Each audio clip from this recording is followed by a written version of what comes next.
مفاجئ.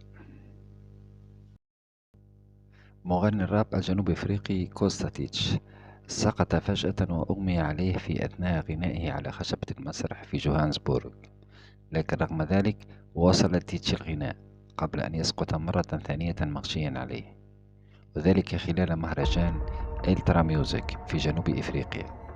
وبعد نقله إلى المستشفى أعلن عن وفاته من دون الكشف عن سببها حتى الآن. وقد تداولت عديد من وسائل الإعلام فيديوهات لحظة سقوط كوستاتيتش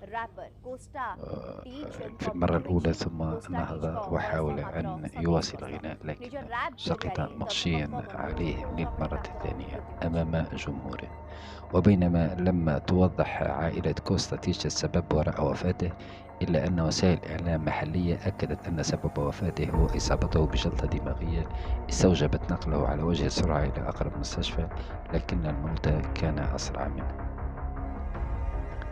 وفيما يلي نص البيان الذي كتبته عائلة كوستا: لقد طرق الموت بابنا بشكل مأساوي، سلبنا ابننا الحبيب، شقيقنا وحفيدنا كونستانتينوس تسوبانو كولو 28 عام، وهذا اسمه الحقيقي كوستاتيتش، الذي أصبحت جنوب إفريقيا تحبه وتعبد تحت اسمه المسرحي كوستاتيتش. بألم عميق نجد أنفسنا مضطرين إلى الاعتراف بوفاته في هذا الوقت.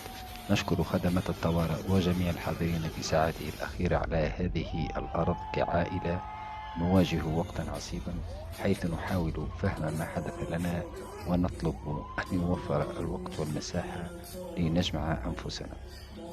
عائلة كوستا تيتش تشكركم جميعا على الحب والدعم الذي قدمتموه لابننا، ويمكنكم الاستمرار في تذكره حتى رغم وفاته.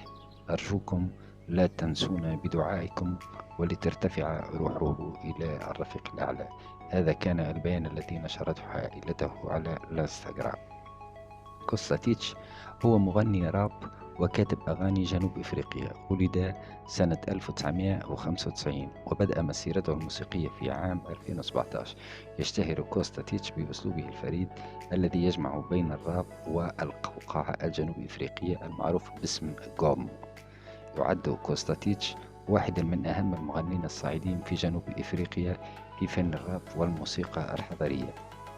يحظى كوستاتيتش بشهرة كبيرة في جنوب إفريقيا وحول العالم، ويتابعه الملايين على منصات التواصل الاجتماعي، ويحظى بدعم واسع من قبل معجبيه. لكن باغته الموت في عمر الشباب 28 سنة على خشبة المسرح وهو يغني وأمام جمهوره. هذا ما قدره الله، اللهم أحسن خواتمنا جميعا يا رب.